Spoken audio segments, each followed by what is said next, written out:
कौन जब aircraft hijack हुआ था तो कौन मुल्ला उमर को लाके छोड़ा? वैसे ही लाके छोड़ा। वो नहीं, एक मिनट नहीं, वो जो कौन लेकर गया था यहां से टेररिस्ट को, कौन लेकर गए थे? ले जाकर प्लेन में ले जाकर तालिबान के पास ले जाकर छोड़कर आए। अच्छा, दूसरी बात, भारत की जमीन पर हमारे एम्बेसडर ने वो कौन सा उनका तालिबान का लीडर, नाम भी याद नहीं आ रहा, उनसे मुलाकात की तो क्या आपने क्या कबाब खिलाया उनको? हाँ, नहीं, बिरादर नहीं है, दूसरा है वो।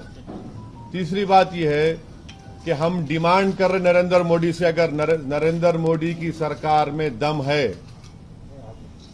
तो वो तालिबान को टेररिस्ट घोषित करे, अनलॉफुल एक्टिविटीज प्रिवेंशन एक्ट में उनको शामिल करे और ये साफ देश को बता दे नरेंद्र मोदी की सरकार के भारत यूनाइटेड नेशन की सैंक्शन कमेटी का चेयरमैन है और भारत ये तमाम तालिबान के 100 लीडर्स को डीलिस्ट नहीं करेगा डीलिस्ट, उनको एश्योरेंस दे मुल्क को। और आपने वाजपेयी जी की सरकार, मनमोहन सिंह की सरकार, नरेंद्र मोदी की साढ़े छह साल से सरकार, भारत के 35,000 करोड़ रुपए खर्चा किए गए अफगानिस्तान में। फिर ये कैसे आ गया? ये कौन जिम्मेदार है इसका? आप बताइए ना इन चीजों को, आप नहीं बताते। आप कह रहे हैं कि अगर प्रधानमंत्री मोदी में दम हो तो वो तालिबान को टेररिस्ट, सुनिए सुनिए आपको तकलीफ हो रही है, सुनिए। तालिबान को वो टेररिस्ट घोषित करेंगे। आप हमसे सवाल कर रहे हैं ना, आप घोषित करिए ना, यूएपीए में लाइए, यूनाइटेड नेशन की सैंक्शन कमेटी में ये तमाम के तमाम लोग टेररिस्ट को डिक्लेयर कर दिया गया है। वो हक्कानी नेटवर्क कौन है जिसने भारत के डिप्लोमेट को मार दिया था अफगानिस्तान में, काबुल में? वो उनका अभी मिनिस्टर बना हुआ है। तो आपको कौन रोक रहा है? आप सत्ता में है ना, तो हमारा मुतालबा सरकार से, आपको गवर्नमेंट में आप करिए ना, क्यों नहीं करते आप तालिबान को क्या मानते हैं? क्या मानते हैं? क्यों आप ये सवाल हमसे क्यों कर रहे हैं? क्या मानते हैं? हमको क्या करना है तालिबान से? आपने मांग किया है ना, तो आप तो हम को क्या मानते हैं? हम देखिए, आतंकवादी मानते हैं? सरकार से हम पूछ रहे हैं, हमारी सरकार से हम पूछ रहे हैं कि आप उनको, यूनाइटेड नेशन ने उनको तो आतंकवादी कह दिया, उनके लीडर्स को। आपने अब तक उनको यूएपीए में लिस्ट में क्यों नहीं डाला फिर? और ये इनके जो ये रिकॉर्डिंग कंपनी के जूक बॉक्स हैं, बक करते रहते हैं, बकवास। अरे तुम्हारी सरकार को बोलो ना जाके। सर, लेकिन तालिबान को आप क्या मानते हैं? अपना स्टेटमेंट क्या आप तालिबान को क्या सरकार से सवाल कर रहे हैं? हम तो आपके प्रेस कॉन्फ्रेंस अरे आपने हमसे पूछा कि किसी बीजेपी के नेता ने तालिबान के बारे में हमसे ये कहा है हमारे बारे में। अरे भाई, क्या हर मुसलमान इनको तालिबान नजर आता है क्या? आपकी राय क्या है?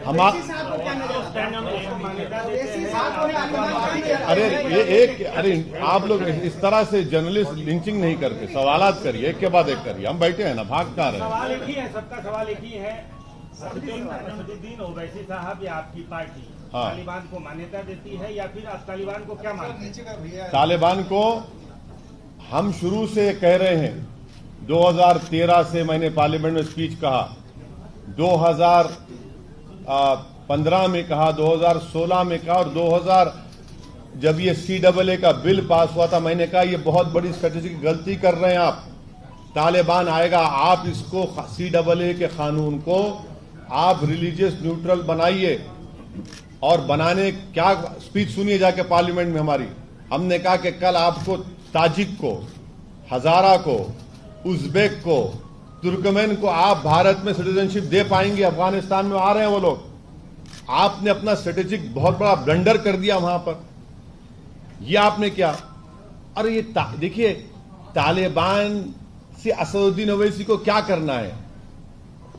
क्या करना है हमको? आपके दिमाग में बात आती भी क्यों है? आप क्यों शक करते हैं हम पर? इस तरह का सवाल करना आपका शक नहीं, आपका शक करना है नहीं, बिल्कुल शक करना है आपका, बिल्कुल। मैं एक सुनिए, कोई नजरिया, हमारा नजरिया संविधान, पर नजरिया पूछा जा रहा है। अरे नजरिया संविधान का है हमारा, भारत का संविधान के ऊपर हम वोट लिए हैं। बोल रहे हैं आपको संविधान से मतलब ही नहीं है। साहब ये बताइए कि हमको क्या नहीं, हमको मुल्क से, भारत से मतलब, हमको दूसरे पड़ोसी से क्या मतलब, हमको नजरिया क्या है? क्या नजरिया, कौन सा नजरिया? हमारा नजरिया संविधान का है, हमारा नजरिया कॉन्स्टिट्यूशन का है। संविधान के नजरिए से आप क्या मानते हैं, ये तो बताइए। इसी संविधान के नजरिए से सरकार को तय करना है। इसी सुनिए आपने अच्छा सा, इसी संविधान के नजरिए से भारत सरकार को तय करना है कि वो टेररिस्ट ऑर्गेनाइजेशन में शामिल करेंगे नहीं करेंगे। और ये संविधान के नजरिए से हमको पूरा हासिल है कि हम अपने मजहब पर चले, हम भारत के शहरी हैं। ये हर चीज दुनिया में संविधान वो हो रहा है, हम तो क्यों पूछ रहे हैं आपको? ये बताइए कि तालिबान के टेक ओवर से अफगानिस्तान में पाकिस्तान कमजोर होगा या मजबूत होगा, और भारत पर उसका क्या असर मैंने पड़ेगा? ऑन रिकॉर्ड ये बात कहा कि ये जो तब्दीली आई है, ये पाकिस्तान, चीन, ये इनको मजबूत करेगा और मुस्तकबिल में हो सकता है, फ्यूचर में ये भारत के लिए एक फिक्र की बात हो सकती है। ये मेरा ऑन रिकॉर्ड मैं कह चुका हूं, ऑन रिकॉर्ड इस बात को कह चुका हूं। और उसके बावजूद भी हमारा एम्बेसडर उनसे मिलता है, हम मिलते हैं उनसे। और जो लोग भारत की एम्बेसी में काम करे थे अफगानी, उनको क्या लाए हमने? छोड़ दिया हमने उनको वहां पर, छोड़ दिया हमने उनको वहां पर। 4 हमारे कॉन्सुलेट थे, एक एम्बेसी हमारी थी वहां पर। हर साल 900 अफगानी को, 800 अफगानी को हम लाकर यहां पढ़ाते थे भारत में। 16,000 अफगानियों को हमने तालीम दिलाई, पढ़ाया, लिखाया, काबिल बनाया। अब क्या पोजीशन है हमारा बताइए वहां पर? हमने छाबार पोर्ट को डेवलप किया ईरान से ट्रेड करने के लिए। यही तो हम जानना चाह रहे हैं ना। और ये बातें पूरी हमने ऑल पार्टी मीटिंग में भी कही थी। पूछ लीजिए अब भारत सरकार से, ये सवालात हमने उठाए वहां पर। बोलिए क्या करेंगे आप? क्या आप इनको टेररिस्ट लिस्ट में डालेंगे? क्या आप इनको यूएन सैंक्शन कमेटी में आप डिलिस्ट करेंगे या टेररिस्ट रखेंगे? और रखते हैं तो फिर क्या आप यूएपीए में उनको शामिल करेंगे? और अगर नहीं करते तो अपने बीजेपी के लोग जो बकवास कर रहे हैं उनको रुकाइए। यहां पर यह सवाल उठता है ना, तो सरकार से हर आदमी जाके बोल रहा है, जो इनके खिलाफ है उसको खड़े होकर शुरू हो जाते हैं। सर, आपकी पार्टी के नेता बिहार में फिलिस्तीन और इजराइल पे बयान दे सकते हैं, और आप राष्ट्रीय नेता हैं, आप कह रहे हैं कि हमको सुनिए, अफगानिस्तान के मसाइल से कोई मुकाबला नहीं है। आपने कभी पढ़ा महात्मा गांधी ने क्या कहा फलस्तीन के बारे में? आपने पढ़ा कभी? आपने नहीं, सुनिए कहा कि सुनिए। अफगानिस्तान के अच्छा, मसाइल अरे से जवाब, कोई मुकाबला अरे भाई नहीं है। आपको इतना दर्द क्यों हो रहा है पेट में? सुन तो लीजिए ना। सवाल आपका बहस करना चाहे तो आ जाइए, डिबेट कर लेते हैं। आप जर्नलिस्ट से सवाल किए ना, जवाब सुनिए नेताओं को पेट में दर्द ना। हमको नहीं होता है, हमको नहीं होता है, हमको नहीं होता। हम बहुत मोटी चमड़ी का है, आपको होता है। सुनिए, सवाल करिए, जवाब भी सुनिए। नेताओं का काम जवाब देना है और आपका काम सुनना है पत्रकारों का, बहस से करना नहीं है। यूनाइटेड नेशन के रेजोल्यूशन है फलस्तीन के ऊपर कि इजराइल काबिज है, वहां पर है ही नहीं है। यूनाइटेड नेशन का भारत हमेशा से फलस्तीन को तायद किया नहीं किया, इसमें उसमें फर्क ही नहीं है।